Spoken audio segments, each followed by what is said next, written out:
siratal ladzina an'amta 'alaihim ghairil maghdubi 'alaihim waladdallin. Bismillahirrahmanirrahim. Pertemuan kemarin kita nerangkan tentang dabaih ya. Ya muntah ya. Tentang dabaih. Dua kali saya pertemuan isi fikih di sini tentang hewan yang boleh disembelih terus ukurannya hidup itu kayak apa. Kemarin kita cerita hayatun mustaqirrah sama hayatun sing ghairu mustaqir. Tapi kali ini saya akan cerita ilmu sosial ya. Kita sebagai umat Islam di Indonesia yang kita semua ahli sunnah wal jamaah mewajibkan amar ma'ruf nahi mungkar. Tapi saya mau cerita sedikit tentang fatwa Imam Ghazali dalam kitab Ihya, dan ini saya bukukan ketika 100 harinya Kiai Haji Maimun Zubair ketika saya diminta ngisi ceramah di acara 100 harinya Mbah Maimun Zubair, guru kita semua. Di antaranya adalah ketika melihat maksiat itu apa seharusnya kita membenci pelakunya atau malah justru menunjukkan simpatik dengan harapan bisa dibina. Ini halaman 20 ya, kalau di buku ini halaman 20. Sudah ketemu ya halaman 20. Di Ihya aslinya di kitab saya juz 2 halaman 225. Kemudian ada Ihya Darul Fiqh ini milik Pak Mustaqim, tadi tak cek halaman 29. Jadi supaya kita amar ma'ruf nahi mungkar itu pakai ukuran yang dipakai ulama. Ya kalau di buku ini halaman 20. Ya, kalau di buku ini halaman berapa? 20. Saya beri mukaddimah ya, misalnya gini, ada orang mabuk di jalan. Itu dia melakukan kemungkaran, jelas mabuk. Kadang-kadang ibunya itu solihah, keluarganya soleh, ikut majelis taklim. Dia mungkin tersiksa karena keluarganya mabuk, atau mereka keluarga tersiksa anaknya mabuk. Tapi tersiksanya hanya mabuk saja, tapi gara-gara kamu nahi mungkar secara serampangan, kamu tegur, malah dosanya bunuh Anda. Ini namanya apa? Nahi mungkar sing yu'addi ila ma huwa akbahu minhu atau angkaru minhu atau syarrun minhu. Kamu nahi mungkar tapi tanpa perhitungan sehingga melahirkan mungkar yang lebih dahsyat, yaitu pembunuhan. Nah, di antara syarat kewajibannya nahi mungkar itu aturannya jangan yu'addi ila mungkarin sing akbaha minhu atau syarron minhu, jangan sampai mendatangkan kemungkaran yang lebih apa? Buruk. Ketika keluarganya dengar anaknya mabuk mungkin masih bisa mentoleransi, tapi kalau dengar bunuh kiai atau bunuh orang yang sangat dihormati karena ditegur lebih tersiksa. Begitu juga misalnya ada orang yang sering datang ke masjid itu berjamaah sholat, tapi pakaiannya masih agak-agak gimana gitu. Cara papa ngerti agak gimana gitu. Nah ternyata kalau ditegur malah nggak sholat. Nah ini kan kita punya perhitungan ya. Kalau ditegur nggak sholat, kalau dibiarin tetap sholat, mendingan nggak negur. Asal di hati kamu jangan-jangan nanti nggak ada pemandangan kalau ditegur lah, itu yang mulai masalah kan. Tapi sebetulnya itu mulai masalah, itu hadun nafsi. Kalau perhitungannya gitu hadun nafsi. Tapi kalau perhitungannya selama masih islami dengan perhitungan haqqullah wa rasuli, insya Allah itu ditoleransi. Nah, di antara makalah yang ini contoh ini untuk anak-anak BG, untuk PSK, tak warai caranya jadi wong alim. Ini jujur saja, enggak niat sombong. Saya tuh kalau punya makalah itu sampai begini. Ini itu satu makalah sebelum dicetak itu berupa buku ini. Ini begini modelnya. Jadi referensi yang sama tak tulis dari berbagai kitab yang berbeda. Dulu ketika Syekhina Kiai Haji Maimun Zubair masih sugeng, tiap ketemu itu dicek. Itu dari kitab apa. Jadi selain referensi secara mudawana, al-kutubul mudawana, juga dikonfirmasi berkali-kali. Misalnya gini, orang sekarang tuh gak siap dakwah orang yang ahli maksiat. Dulu tuh zaman Nabi dakwah itu malah gak sekedar gak maksiat, masih kafir yang didakwai. Pertama Quran turun tidak ada qul ya ayyuhan nahdiyun, qul ya ayyuhal muhammadiyun, yang ada malah qul ya ayyuhal kafirun, karena yang didakwai orang kafir. Jadi kalau kamu nyari dakwah yang sudah orang steril, sudah soleh semua, itu orang Jawa nguyai segoro, sekaruan soleh kok bu dakwah. Jadi memang tantangannya dakwah itu ke objek yang kita nggak siap. Nggak siapnya mungkin kita beda agama, mungkin beda kultur, beda kesolehan tuh. Ya, jadi ini tak baca beberapa makalahnya orang dulu. ketika melihat saudara kita, teman kita atau tetangga kita melakukan maksiat atau sedang maksiat. Tak baca Arabnya dulu, mungkin sebagian nanti itu mungkin biar barokah. Ini teks aslinya Imam Ghazali. Wa turuqus salafi qad ikhtalafat fi izharil bughdi ma ahlil ma'asi. Semua orang salaf berbeda-beda dalam memperlihatkan ketidaksukaan ma ahlil ma'asi. Tentu kita semua tidak suka perzinaan, tidak suka mabuk-mabukan, tidak suka togel, tidak suka judi.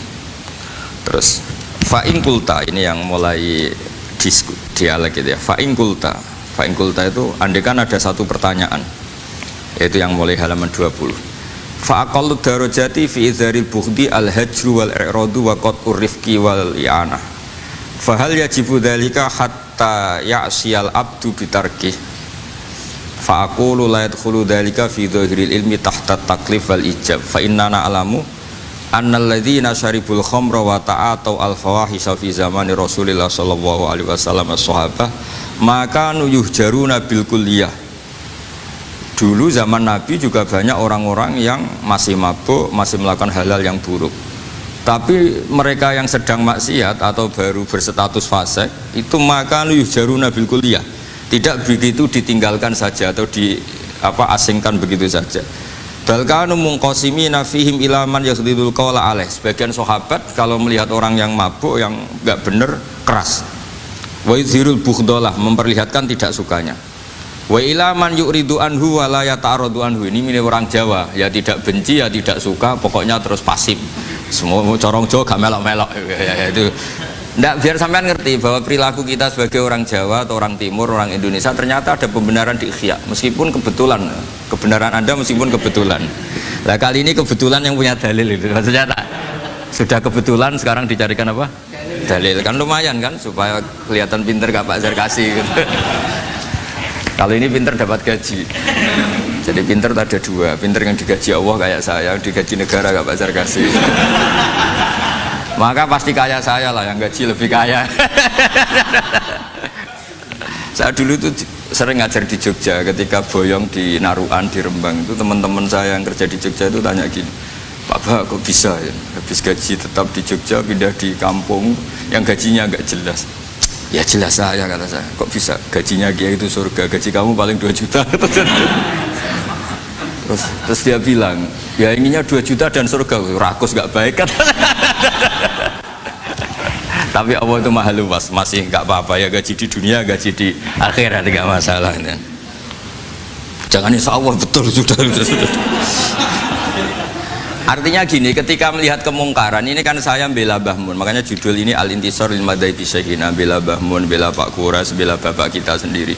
Kita tidak pernah punya guru-guru yang melihat kemungkaran itu reaktif. Tapi secara referensi yang reaktif zaman dulu pun ada. Wa ilaman yuziru al-bughdalah, ada orang yang memperlihatkan ketidaksukaannya. Ya kita secara referensi itu ya ada kelompok yang seperti itu, mulai dulu ya ada.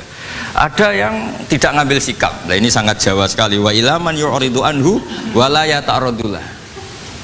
Ya, tapi kamu jangan terus bilang wah Imam Ghazali berarti NU kultural, ya enggak.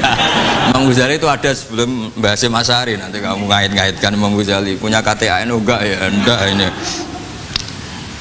Ya jelas ya, ada yang ngambil sikap apa?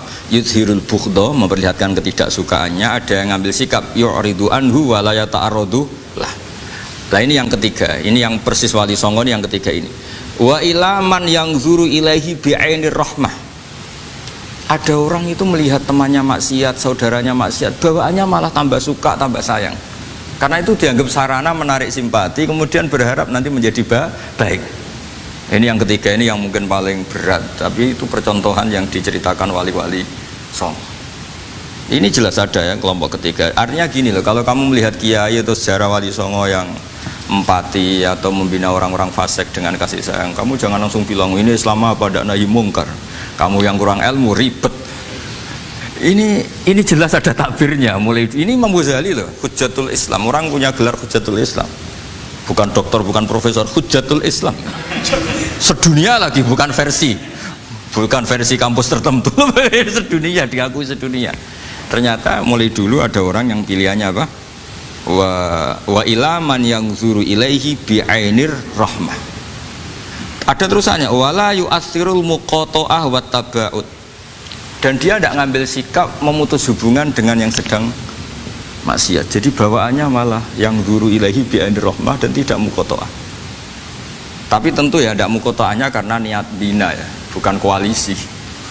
Bukan malah menik mati kayak tadi kalau ada yang ke masjid masih pakaiannya agak gimana, dibina itu untuk lebih baik. Jangan takut kehilangan tontonan. Itu yang paling masalah itu. Hadu nafsi kalau itu. Kayaknya saya enggak lah, saya kiai. Ini cerita sampai enggak cerita saya.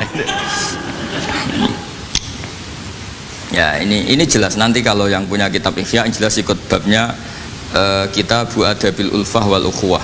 Ya, jadi nanti yang kitab naskahnya beda itu di Ihya-nya ikut apa? Kitabu Adabil Ulfah wal Ukhuwah. Bab cara merasa empati, kasih sayang. Itu di situ saya pernah baca khatam dan mengajarkannya juga berkali-kali. Dan muasalah saya dengan ulama-ulama dulu yang sudah meninggal. Itu di situ Imam Ghazali kalau dalil itu gini, sampai begini ekstrimnya. Mungkin bagi orang awam tidak ekstrim, tapi bagi ulama itu ekstrim. Fa inna wa ta'ala qadim tanna alaina bi nikmatil ulfah was suhbah. Isqala wa allafa baina qulubihim. Jadi kebencian itu tidak termasuk nikmat yang dihitung Allah. Yang dihitung Allah termasuk kenikmatan itu wa allafa baina qulubihim. Jadi mu'alafah, merasa nyaman dengan teman kita, saudara kita meskipun beda ormas, beda kultur, beda apa, itu bagian dari kenikmatan. Jadi jangan mentang-mentang kamu demi nahi mungkar terus adanya kebencian. Itu di Quran jelas, nikmat itu dihitung termasuk pemberian Allah terbesar itu wa allafa bainakum. Bahkan Allah ngendikan lau anfaqta ma fil ardi jami'an ma alafta baina qulubihim walakinna Allah alafa bainahum. Rasulullah yang kesayangannya Allah saja dibayangkan Muhammad urusan cinta kasih, urusan kasih sayang, urusan saling mencintai. Andaikan kamu biayai, andaikan negara menggelontorkan APBN untuk rekonsiliasi nasional itu tidak bisa. Karena ini urusan hati. Kamu bisa tak kayak ide sak miliar seneng wong elek, enggak bisa. Atau ora usah dibiayai wong ayu. Itu kan susah sekali itu. Kamu bisa seneng orang yang enggak pernah berbuat baik sama Anda, enggak bisa. Tapi walakin Allah allafa, kalau Allah sudah menghendaki itu semuanya bisa. Kita kadang mencintai orang yang enggak pernah berjasa sama kita. Kamu punya teman yang sering takdir kamu enggak pati cocok sama orang yang enggak pernah naktir kamu seneng. Kalau Allah sudah alqal mahabbah, siapa yang bisa mengendalikan kehendak Allah? Kamu punya teman mulai SMP, SMA tidak bisa senang, ketemu pertama di bis senang. Yang bisa ngatur itu siapa kalau nggak Allah? Meskipun cara kaidah witing trisno jalaran kulino, tapi nak Allah menghendaki pandangan pertama senang, pandangan 9 tahun bosen. Tidak kurang cara kalau makanya para ibu-ibu harus tetap berdoa, ya Allah ya muqallibal qulub sabit qalba zauji ala mahabbati. Itu kalau nggak didoakan wah bisa hilang semua itu kan. Suaminya nggak mau berdoa gitu karena takut kurang variasi. Tapi ini cerita cinta, cerita ulfa tidak bisa. Lau anfaqta ma fil ardi jami'an ma allafta baina qulubihim tapi walakinna Allah allafa. Jadi kalau urusan makanya jenengan harus syukur. Bawaan saya melihat sampean anak-anak BG itu cinta. Padahal gak jelas asal usulnya piye. Terus tapi saya sudah 4 tahun, kalau 5 tahun ngajar di sini. Tiap di Jakarta katanya harus ya. Harus. Itu bahasa keangkuhan harus. Karena kalau di kitab fikih itu ijabu malam yajib termasuk dosa besar. Karena berarti musyarri apa? Ya Pak Sarkasi ya. Iya, di Sulam Taufik jelas termasuk dosa besar ijabu malam yajib, mewajibkan sesuatu yang tidak wajib. Mergo fa anta musyarri, berarti kamu bikin syariat baru. Karena sudah ada mandubat, ada masruat, ada syariat ini sudah sempurna.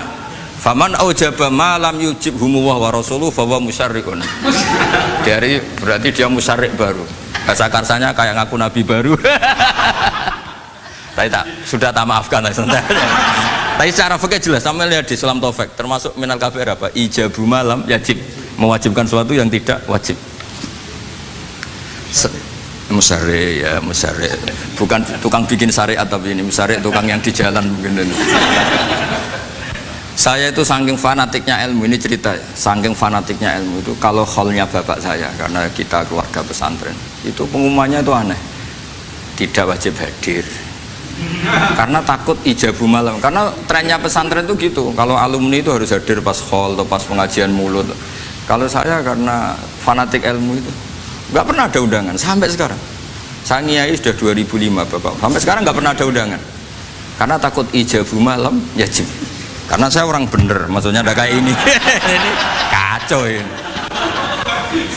Saya ini lebih tua, lebih kiai, diatur yang lebih muda. Ini enggak orang Indonesia ini, Pak. Kalau orang Indonesia itu sopan ya. Orang Indonesia itu enak, sama orang kiainya monggo sak kerso. Bodoh sak kerso milih istirahat timbang mulang ya. Habis perjalanan jauh monggo sak kerso milih apa? Istirahat timbang mulang. Ya sudah tak maafkan kan. Saya kan orang baik jadi gampang maafkan. Ya ngatur kiai dosa lagi udah. Ya ini jelas ya. Jadi ada 3 kelompok tadi ya. Jadi kalau jenengan sama orang yang tegas nahi mungkar atau apalah, ya mulai dulu ya. Dawa ilaman yakhlidul bughdhalah wa yudhirul. Tadi apa? Ilaman yakhlidul qala alaih wa yudhirul bughdhalah. Itu mulai dulu ya ada. Terus ada yang model Jawa wa ilaman yu'ridu anhu wa la yata'arradu lah. Jadi gak ngambil apa? Sikap. Corong Jawa gak melok. Melok. Terus yang ketiga ini yang cerita Wali Songo, ya kita tidak menangi Wali Songo tapi sudah mutawatir lah kalau cerita-cerita Wali Songo itu nggak pernah negur orang, nggak pernah apa, tapi bisa merubah. Ini yang mahal kan bisa merubah. Itu apa cerita itu riwayatun sing tablughu haddad tawatur lah, karena semua versi kiai, versi film, versi buku kan semuanya sama Pak Zarkasi apa? Enggak, semuanya menceritakan sama. Kalau Wali Songo itu tidak main kekerasan tapi merubah. Kalau orang-orang yang terlalu liberal kan ya orang rubah, malah tadi seneng aja kalau ini semua orang pakai hijab ribet. Nah, itu yang ribet kalau sampai nganti niatnya gitu. Ribet gak punya pandangan tadi loh pada perhitungannya itu ribet kalau perhitungannya gitu.